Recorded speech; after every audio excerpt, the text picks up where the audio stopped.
Olá pessoal, bem-vindos aqui de volta ao nosso canal Histórias para Fogueira. Nosso canal de mitos, mitologia, cultura popular, espiritualidade, religiosidade, mas principalmente de simbologia. Meu nome é Vitor Ariel, eu sou formado em Ciências das Religiões pela UFPB e o vídeo de hoje eu quero falar um pouco sobre cidades invisíveis e mitologia indígena e diferenciar um pouco também de folclore e falar um pouco do que a gente tem de mitologia indígena, que é uma coisa meio tristinha até. Mas vamos começar pela série primeiro. Vocês estão gostando do conteúdo? Deixa aquele like, se inscrevam no canal, ativem o sininho para não perder nenhum vídeo e se puder comentem aqui para ajudar o canal a cair no algoritmo do YouTube e tal e a gente continuar crescendo. E lembrando que às vezes eu demoro para responder e demoro para fazer os vídeos, mas todos os vídeos que vocês estão pedindo eu tô conseguindo fazer, tá gente? Tô aqui super feliz, ganhei meu primeiro recebidinho, meu primeiro mimo de YouTuber. Elder deu um War versão mitológica. A gente vai ver se a gente faz uma live jogando, alguma coisa assim, se alguém quiser participar. Vou arranjar mais gente pra gente fechar a mesa pra ter 4 pessoas, né? Aqueles Wars que tem só de 4. Mas, enfim, vamos lá. Então vamos falar um pouco sobre a série. Em primeiro lugar, eu achei a série muito bem produzida, altíssimo valor de produção, ótimos atores, ótimo figurino, o roteiro muito bom também, né, que tem aquela trama policial e tal.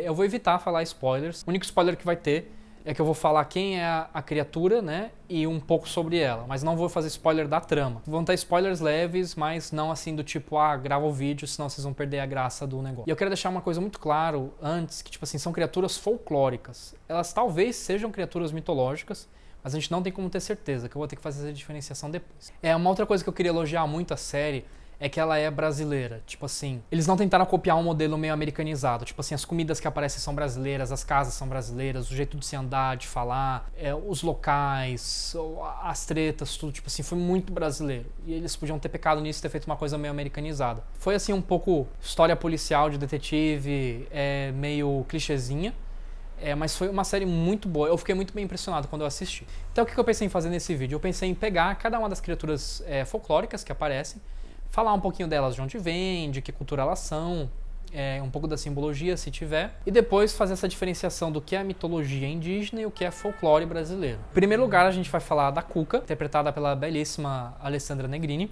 Inclusive, eu comecei a dormir mais tarde para ver se ela vinha me pegar, ainda não aconteceu. A gente continua se esforçando. Essa versão da Cuca é uma versão da Galícia, é uma lenda gaélica portuguesa. A Galícia é uma região que fica bem na fronteirinha entre Portugal e Espanha. Então, assim, não é mito indígena nem africano. Esse a gente sabe que ele é um mito português, que ele é um mito de religião, de espiritualidade europeia, por assim dizer. E ela é uma bruxa que dorme uma vez só a cada 7 anos e ela tem, assim, poderes mágicos e tal. E aqui ela acabou virando esse personagem que é para as crianças irem dormir, senão ela vem pegar as crianças que ficam fazendo birra para ir dormir. Então, assim, eu gostei muito de como fizeram a Cuca na série, assim, acho que ficou muito massa. Mas ela não é uma criatura mitológica indígena, nem africana, ela é europeia. E a gente também não pode dizer que ela é uma criatura mítica, porque ela tá mais pra uma lenda, um folclore, uma figura assim, tipo, ela não é exatamente, ela não tá dentro de um grupo todo de mitologia maior, por assim dizer. Já o Saci também, adorei a atuação, eu esqueci agora o nome do ator, eu achei que ficou muito legal, ficou muito carismático. O Saci, de fato, é um trickster, né, é um arquétipo assim, bastante querido até, né, na cultura popular, né, o arquétipo do ladino, do malandrão. Eu achei que ficou muito legal, né, assim, sem ser vulgar também. E ele, a gente sabe que ele é uma fusão indígena e africana, porque a maioria dessas criaturas folclóricas, elas são tupi-guaranis, certo? Pelo menos a base dela. Só que no caso, os negros também trouxeram da África, existia um gnomozinho, um geniozinho, também perneta, que usava chapéu, gorro, e que também fazia bagunça se não fizesse algumas oferendas para ele.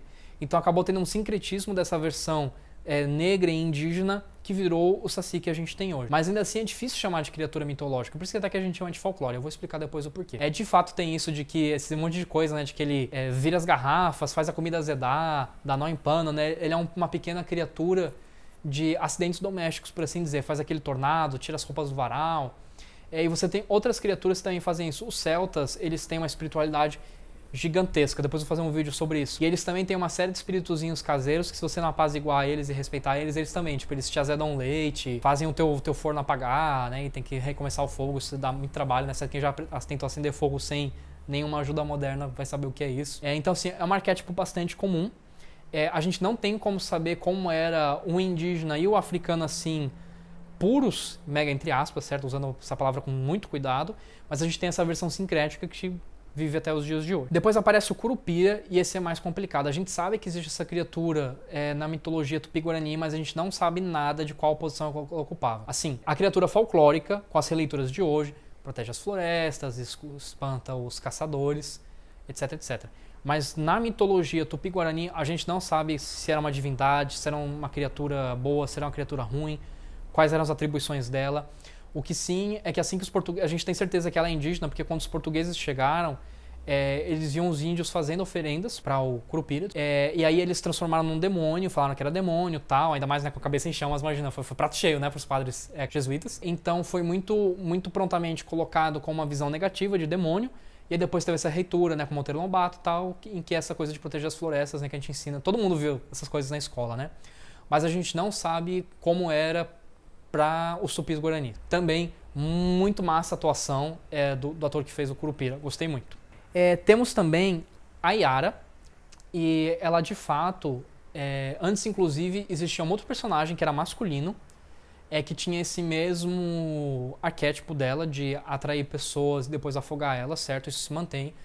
Existia sim essa criatura indígena, a Mãe d'Água, ou Senhora das Águas, né, que é a Yara, que é uma espécie de sereia, representando esse feminino negativo, né, das águas que afogam, das águas escuras, dessa coisa da morte, né, do invisível, por assim dizer, esses aspectos do energia feminina no seu extremo, por assim dizer. Não é uma energia que nutre, é uma energia que te abraça, né, que é um túmulo.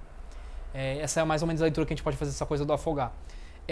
Na série ela parece como se tivesse meio que sido criada, como se tivesse sido uma coisa meio uma senhora portuguesa que foi assassinada pelo seu amante, ela afoga os amantes. No que eu encontrei de folclore e mitologia indígena não é bem assim. É uma criatura mítica, por assim dizer, né? Uma criatura sobrenatural que existe e tem essa função. Apesar de hoje ter muitas releituras delas positivas, né? Eu lembro que tem uma sériezinha, é de criança, mas eu achei muito boa também, parênteses aqui. Tem uma série chamada Igarapé Mágico. E é uma série de bichinhos típicos da Amazônia, que vão e têm seus problemas. É uma série super inclusiva, é uma série bem pra criança mesmo, tipo menos de 6 anos. E eles têm as suas dificuldades e tentam resolver e se entender. E tem uma Yara, que é a mãe d'água para eles. Quando eles não conseguem resolver, eles vão pedir ajuda para ela. É uma série também muito legal, porque é brasileira, com bicho brasileiro, com tema brasileiro, feito para TV brasileira, por gente brasileira. Então, tipo assim, é uma série bestinha para criança, mas a gente tem que valorizar o que é nosso, viu? Vai ser um tema nesse vídeo. Então, tipo, também se tem essas releituras para crianças. Tipo assim, eles pegaram todas as criaturas mitológicas, né? E tipo, é tudo bonzinho, protege, não sei o que é o nosso bem. É só você ser bonzinho também. Mas a gente vê que nesse caso a Yara, a gente pode pelo menos acreditar que tinha uma conotação negativa. Depois tem o Tutu, né, que ficou muito legal também, aquele ator grandão, né, é o Tutu Marambá. A gente sabe que ele é uma criatura de origem africana, certo? Não é indígena. Mas a gente também não sabe como colocar, né, porque ele foi relido, ressignificado, não tem como saber que posição ele ocupava no cosmos todo do povo que trouxe ele. Aqui ele é considerado como o irmão do bicho-papão. Ele é um pouco menos popular, mas ele também é como se fosse uma sombra disforme que assusta as pessoas, né? Que se alimenta do medo das pessoas. É uma escuridão, assim, um vulto que assusta as pessoas. Ele não ficou tão popular, mas tem mais ou menos a mesma função. Na série colocaram ele como um javali. E aí a gente tem o Boto Cor-de-Rosa. Eu vou até achar um meme pra colocar ele, né? Que é muito legal, né? Criaturas mitológicas, o que fazem? Mãe d'água, afasta os pescadores predatório. A Cuca bota as crianças pra dormir. O Curupira protege as florestas. E aí o Boto Cor-de-Rosa, ele faz o quê? Engravida as mulheres. Aí tem até um memezinho que eu adorei, pô, que é tipo assim, um botinho assim todo malhado. Oi, casada. Então, pessoal, o Boto Cor-de-Rosa, a gente também sabe muito pouco dele. Acredita-se sim que é da mitologia tupi-guarani. E é um boto que surge das águas como um homem bonito. E seduzia as jovens e acabava engravidando elas. Bom, não sei se ele tem uma conotação positiva ou negativa, porque ele, como uma senhorinha, uma tia conhecida minha, senhorinha muito refinada, falou quando viu a cena dele lá na série, falou, que peixão. Eu não acho que é um bicho ruim, mas ele também não tem assim, tipo, não sobrou muita coisa dele pra gente saber exatamente que espaço ele ocupava e ficou hoje essa leitura. E é uma coisa muito interessante de falar, pessoal. O folclore brasileiro, ele tá mais vivo que vocês imaginam. Talvez não nas cidades, mas nos interiores, as pessoas ainda falam em mula sem cabeça, em boitatá, em bicho-papão. É uma coisa que tá viva. E eu acho que não é legal ficar assim, tipo, mas é porque não tem ciência, não sei o quê. São formas de dar significado aos medos. Todo ser humano faz isso. E a ciência, hoje em dia, ela é vista como religião. A gente faz a mesma coisa que a gente faz com os mitos, mas com a ciência. É um mito que a ciência vai deixar a gente imortal. Que diferença tem entre um mito da maçã, que te deixa imortal, dos deuses nórdicos ou gregos, e acreditar que uma pílula da ciência vai deixar a gente imortal? É a mesma coisa, gente. O ser humano tem esse software básico de linguagem, a gente só ressignifica. Tem que tomar muito cuidado para a ciência também não virar religião, porque a boa ciência não é religião. A gente vai ter um vídeo também sobre mitologia e ciência, tá?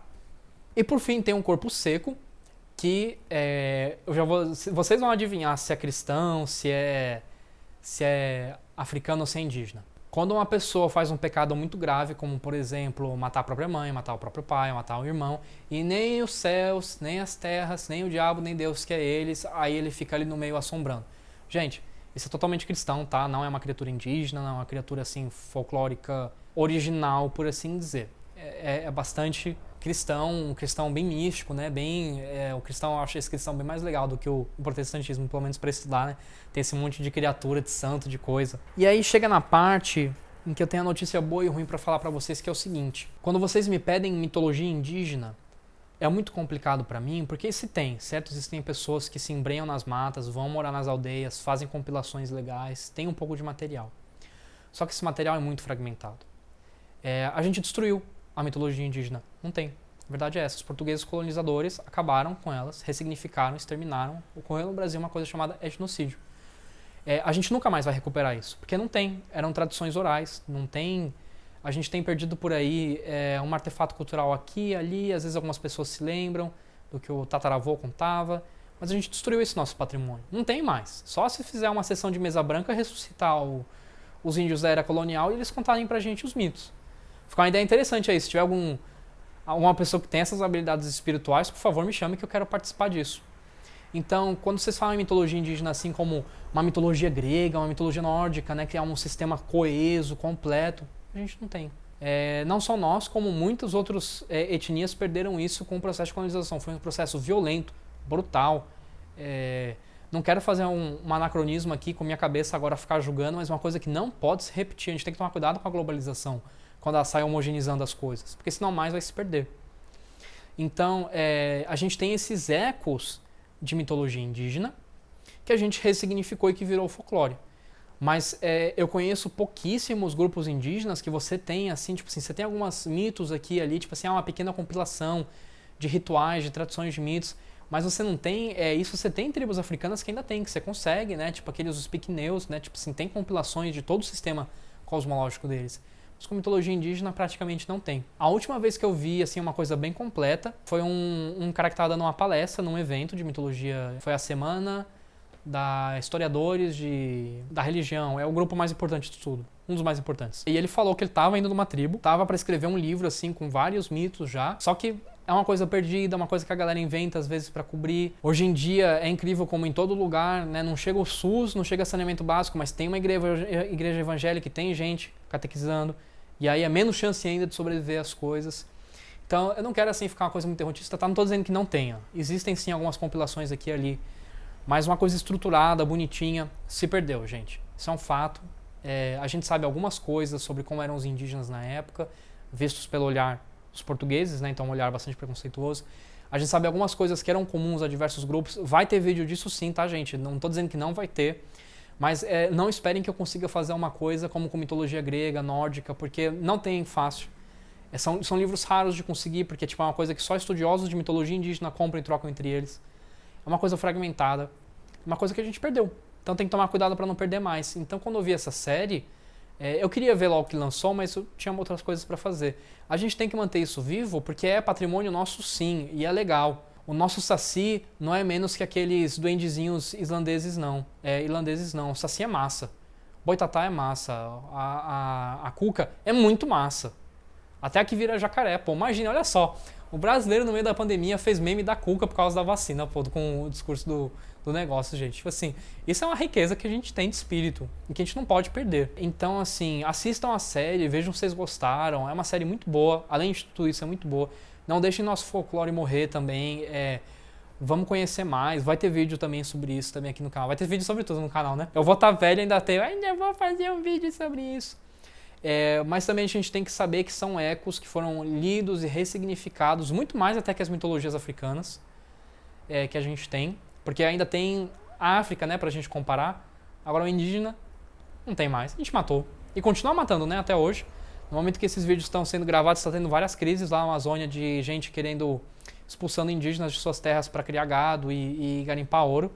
Eu não sou uma pessoa contra o progresso, mas as coisas têm que ser feitas em ordem sobre as leis, e essas leis não estão sendo respeitadas. Eu não quero acabar assim numa nota triste, mas a gente tem que ser consciente disso. Então, sim, tem esses livros, eu estou indo atrás, eu vou falar de mitologia indígena, vou trazer mitos indígenas, mas não dá para trazer uma coisa tão estruturada como outra. Ah, sim, pessoal, tem sim mais uma coisinha que eu lembrei. Quando falei que o folclore está vivo, né, que a gente tem que respeitar, em especial no interior, eu participei, eu viajo bastante para uma comunidade de pescadores ribeirinhos. E nessa comunidade tem duas coisas que a galera jura de pé junto, assim, tipo, pela vida, pela mãe, pela avó, por tudo. Primeiro, que tem bruxa lá. Inclusive, eu queria muito ter feito um trabalho antropológico lá, mas não me foi possível. Mas, assim, tipo, tem pessoas, assim, tipo, da geração anterior à minha, não tô falando de velhinho não, que jura que teve bruxa que levou filho, que matou filho. E tem gente que jura que algumas pessoas são filhos do Boto Cor-de-Rosa. Tem gente, não, aquela mulher ali trai o marido com o Boto, não sei o que, o Boto levou ela. Que parecia um filho aí muito bonito, o marido era meio feio e juram que é do Boto. Então, assim, é uma coisa que tá viva ainda. E é muito legal ver isso, tipo, por que o neopaganismo nórdico é legal e os nossos folclores estarem vivos não é legal? É legal sim, pô. Então, acho que a mensagem desse vídeo é isso. Assistam a série, ela é legal. Vão ver Igarapé Mágico, Saci é massa, nosso folclore é massa. E eu vou tentar trazer tudo que eu puder encontrar aqui pra vocês. Fica um abração aí e até domingo que vem. Olá pessoal, bem-vindos aqui de volta ao canal. Eu agora já sou youtuber, já ganhei recebidinhos no vídeo passado.